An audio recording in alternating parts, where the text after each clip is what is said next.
Hello and welcome to The Goggle, where we challenge and, if necessary, destroy media narratives. The strange case of Kevin Clinesmith. Is this the beginning of something or the end of something? Either way, it puts Russiagate in the spotlight in a way the mass media, the liberal media, doesn't like. I'm joined here with George Szamuely, author and commentator and a part of the Goggle team. You know, George, in looking at this was all expected, okay? And we've been waiting for this. But what's been going through my mind, particularly in light of what Attorney General Barr said a few days ago, I think it was to Fox, is that, you know, what I worry about this is just that one person, you know, to satisfy people that are so frustrated with this Russiagate hoax, because what Mr. Clinesmith did was egregiously and easily proven wrong. Okay, so I mean, they got the goods on him, and he's quite gleeful about it with his resistance position here. But what's your take about it? Is this the beginning or something, or the tying a bow on something so the Justice Department and the FBI can go back to their normal deep state selves? Well, I think it's the beginning of something to the extent that it's now no longer possible for any person to deny Trump's essential claim that there was a conspiracy within the bowels of the government to spy on him and eventually to destroy his presidency. What Clinesmith did is quite extraordinary. And it reflects on the agency that he worked for, namely the FBI. If one traces what happened here, which is August 2016, the CIA makes clear to the FBI that Carter Page had worked for the CIA for a number of years, and provided them with information on a regular basis. They knew this in in 2016, when the FBI was seeking a FISA warrant on Page. Nonetheless, they ignored what the CIA had told them in the August memorandum and still went ahead deceiving the FISA court in October, and then again in January, and again in April. What then happened in April was that the reporter on the New York Times, who was having an affair with the Senate Intelligence Committee head of security, found out from her boyfriend that Carter Page was under surveillance. And so she wrote about this in the New York Times. So Carter Page found out about this in the newspapers. In the newspapers, and said, no, I have been working for the CIA for a number of years.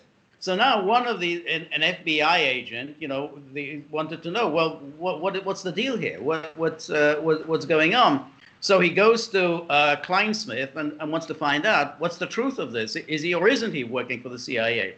So Clinesmith then goes back again to the CIA and says, well, I really need to know something about this.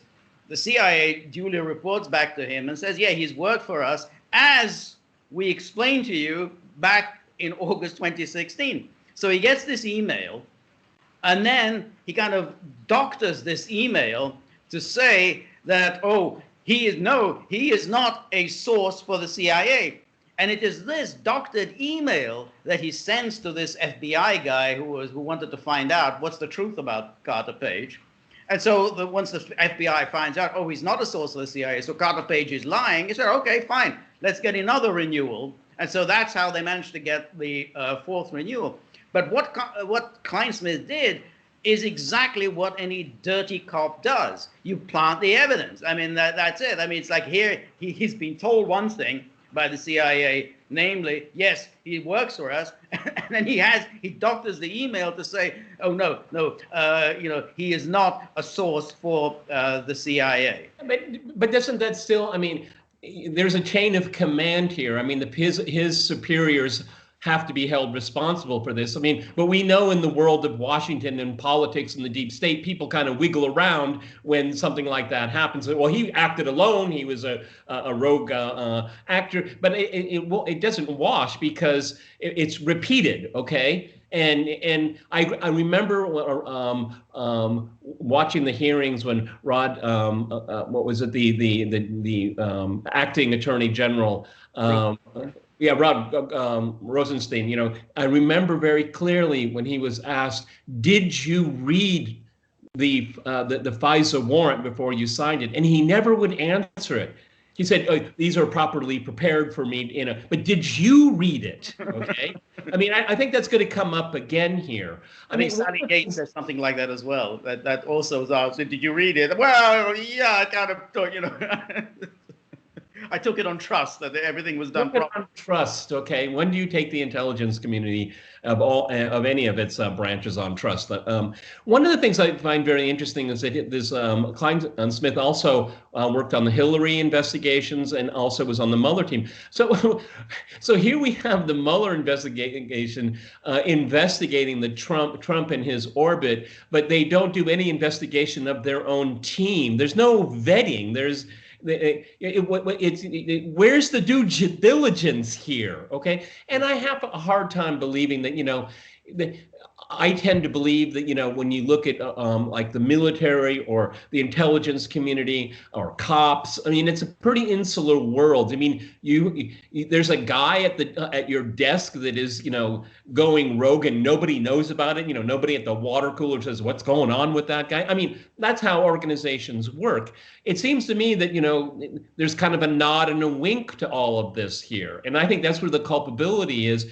But given the culture at the FBI, Christopher Wray doesn't seem to be the most enthusiastic person to get to the bottom of this.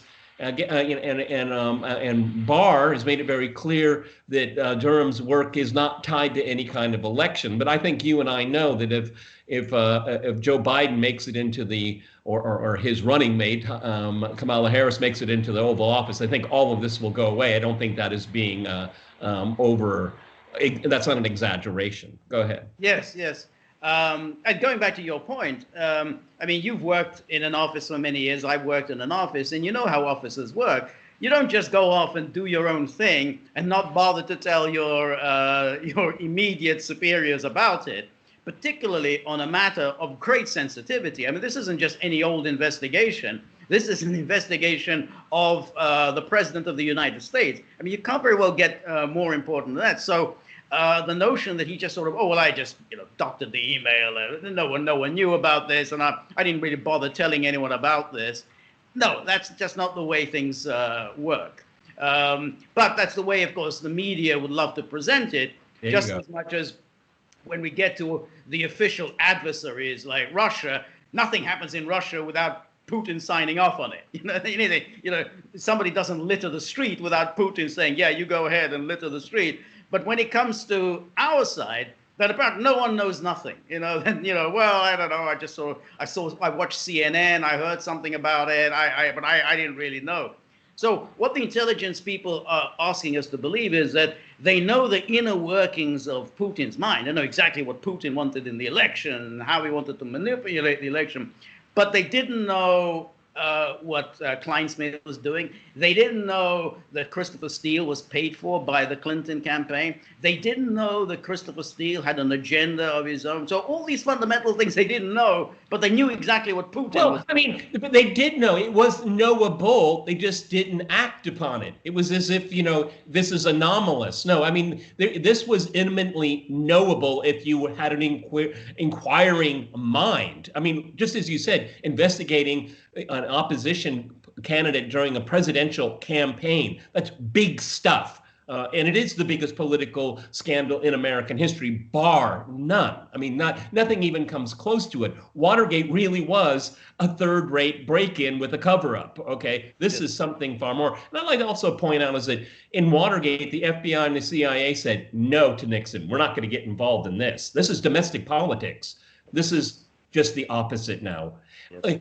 What I'm waiting for is, okay, Clinesmith, I mean, is he going to say I acted alone? We're going to find out more about this. By the way, I did a quick news check on Google. Not too many people are interested in this. It's almost kind of like the stock story, like AP wrote it, then everybody else kind of follows up on it. I mean, basically cut, paste. And what I worry, and this is one of the things I watch very closely, is that, of course, Fox News picks up on this, and so CNN and MSNBC and others, they kind of downplay it, and this is their strategy all the time. Oh, that's a Fox News story. That's a conspiracy story. That's how they do it. That's why they don't comment on these stories, because they let Fox pick it up, and then the CNN and MSNBC viewers say, oh, that's just a Fox story. Okay, that's a strategy that they play all of the time. Yes, yes.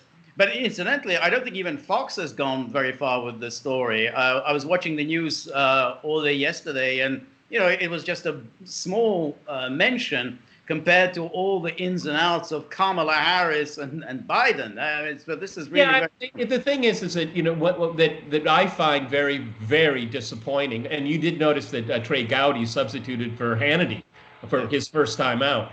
I guess that's why he left Congress, because he got a better paid gig. That's my opinion. I have no facts to back that up. But I'm sure much better paid. But and probably there are no term limits there. Yes, it can go for a long time. But I mean, one of the things that we found out, and I think I'd like to know more, because Lindsey Graham was on with him, and they were all buddy, of course. But I mean, high-ranking members of the GOP knew all of this was a hoax too, and they just let Mueller continue down his rabbit hole. I wonder if the Republicans are going to ever come clean about why they didn't act. Okay, because it has everything to do what they feel about Donald Trump. I think so. I think that's right, and that's the very interesting thing about Clinesmith, because when Clinesmith did his falsification of the email, he wasn't working for Comey. He wasn't working for McCabe. This isn't the rogue FBI. He was working for Mueller. And that's why yesterday there was a Twitter storm by Andrew Weissman ferociously defending Clinesmith, because he knew, it's on Mueller. I mean, this was actually... And who really was head of the Mueller investigation? Right. Weissman. That's it. And so, this is one done by Mueller. And yet the Republicans throughout have been defending Mueller. I mean, remember when